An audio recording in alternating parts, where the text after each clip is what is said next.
the major ways companies are using open government data? You know, that's a question that we've been looking at a lot in this Open Data 500 project that I'm running at the GovLab at NYU. So my colleagues and I set out to see if we could find 500 companies in the US that are using open government data, and we have found actually more than that number. And what's amazing is the diversity of uses. We're finding everything from data and technology companies whose business model is to make open data more useful to all other kinds of businesses, to people in healthcare, finance, real estate, agriculture, the environment. All in all, we found about 15 different categories, distinct categories of open data uses. Big companies and small companies all over the US, tremendous variety of ways this is now being applied. And what are some examples of companies making use of open government data on the enterprise side? Well, the one that everybody has been talking about a lot recently in the open data space is the Climate Corporation, which has used weather and geospatial data in very sophisticated ways so that they kind of went from figuring out how to sell better weather insurance essentially to leading the next green revolution. And they were bought by Monsanto about a year ago for $1 billion, so that made them sort of a model for all kinds of aspiring entrepreneurs. But they are not in any way, you know, the only model, although they're a great one.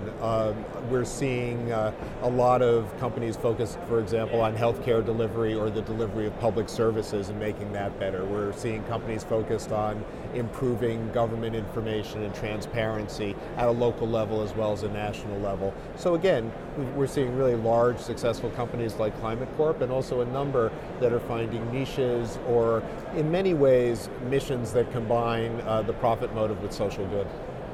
You've mentioned several different business sectors. What areas are going to benefit most from the open data? Well, the ones that people look at the most right now are energy, education, finance, and healthcare. And of those four, I think the one that is really going to be transformed the most is healthcare. So where we've looked at the applications of data in healthcare until recently, it's actually been more about closed data than open data. It's been a lot about figuring out how to use different kinds of analytic approaches, for instance, to study data that hospitals collect or that clinics collect that really is protected but still can help them deliver services better.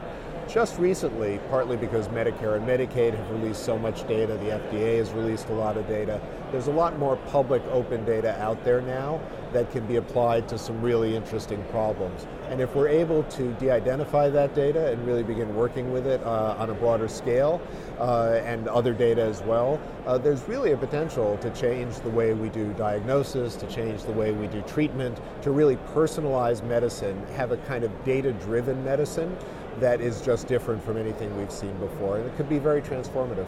That's really interesting. What are the main obstacles these companies face? Is it in finding the data or cleaning the data, something else? Well, you know, we work a lot with the application of open government data in the work I do at GovLab.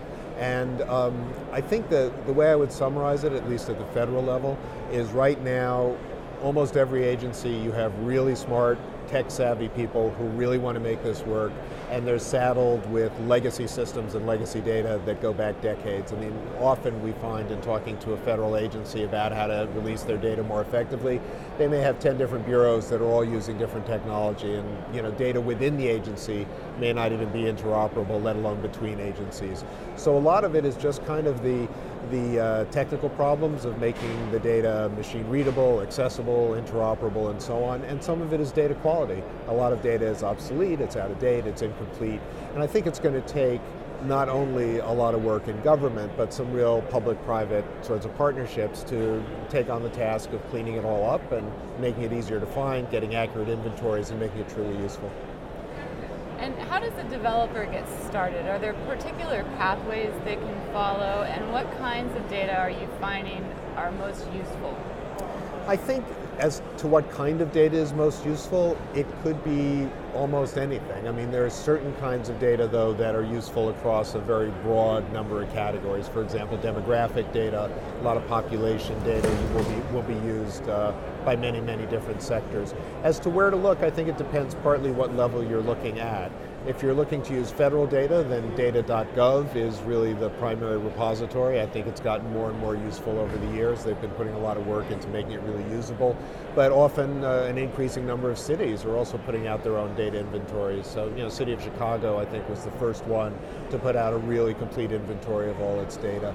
So, the logical starting place is to look to the inventories and the portals that have been created by government entities at the city, state, or federal level.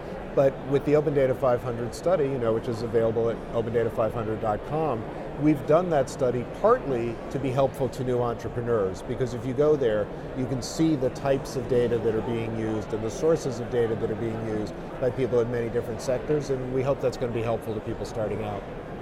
Turning corners just a little bit, you've been conducting a series of open data roundtables. Who are you talking to and what are you learning?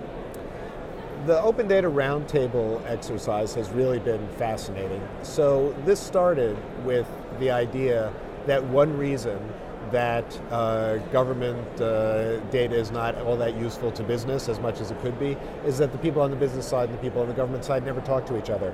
I mean, if you think of, now some government agencies like Department of Commerce are starting to talk about data users as their customers. Well, think about a massive, I don't know how many billions of dollars have gone into the federal data system, a massive enterprise where you're serving customers who you never talk to and you never get feedback from. So what we're now doing is we're bridging that gap. We did our first one with the Department of Commerce, and we've just put out a report on the Department of Commerce Roundtable. About half the people from Commerce, about half from businesses that use their data and could give them very direct feedback and connect with people who could be helpful to them. We've done one with USDA, and we have 10 other federal agencies that are now lining up to do the same thing. And we're finding that on both the government side and the business side, people are really, really welcoming this opportunity to get together, and I think by structuring these dialogues and reporting them out, I think we can really help make progress fast. Another project you've got going is a website called Open Data Now. What kinds of data should be open, and how do you think privacy concerns should be addressed? Sure. So the website opendata.now.com grew out of my book, Open Data Now, and as part of the research for that book, I tried to look a lot at privacy issues. It's very much it's a very sort of tricky point when you're thinking about open data.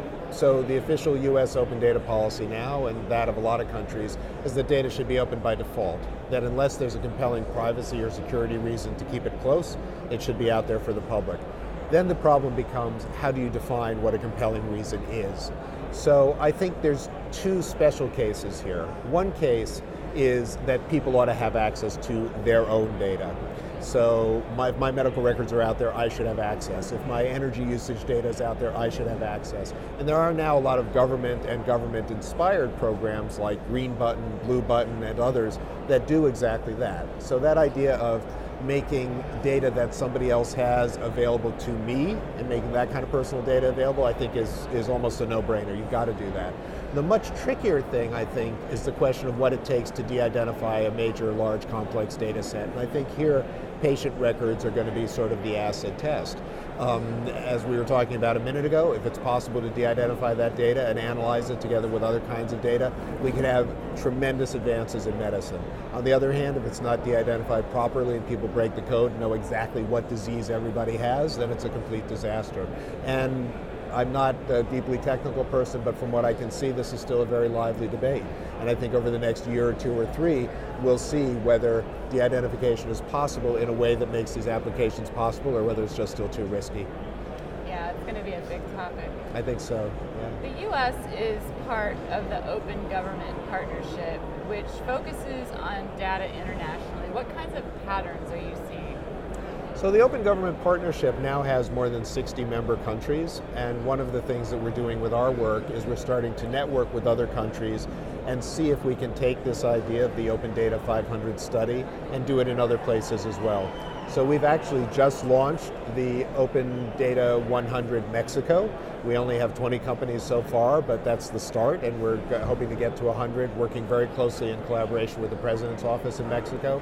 And we've got several other countries interested as well.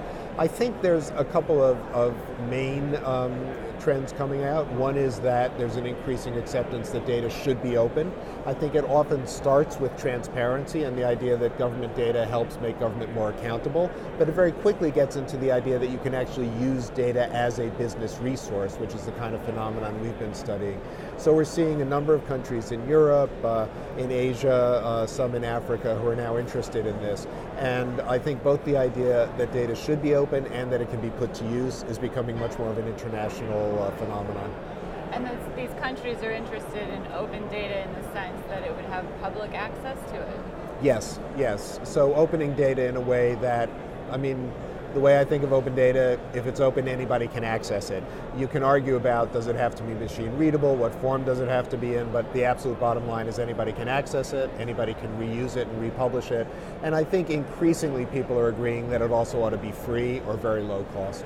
Well, that's interesting. Yeah. So for my last question, and shifting gears just a little bit, sure. What people or projects are you following right now? What are you finding really interesting these days? Well, there's so many of them. We've done a study with more than 500, but I think one of the most intriguing things that's happening is sort of how the open data movement is circling back to civic and urban innovation. So a lot of the work that we're seeing now actually began on a city level in places like San Francisco and Chicago. It's now gone much more to the federal level, but we're starting to see a lot of excitement happening at the local level as well, not just in the US. Mexico City has an incredible tech lab that's doing all kinds of cool stuff. I just heard the other day one of the big problems in Mexico City, and just having been there I know this, is that it's hard to know when you flag a cab down on the street whether that cab is going to rip you off. In early next year, because of a program that the city of Mexico City did, you're going to be able to take out your smartphone, take a picture of the license plate, and immediately know if this is a legit cab or not. And we're seeing a lot of creativity. Buenos Aires is doing amazing things, a number of cities around the world, and I think bringing open data back to that level of urban innovation where you can really get some very, very cool applications that have a direct impact on people's lives and also can make money for the developers as well. That's going to be one of the most fun and hottest areas to follow. Yeah, that's fascinating. Thank you very much for talking with me today. Well, it's been a pleasure. Thank you.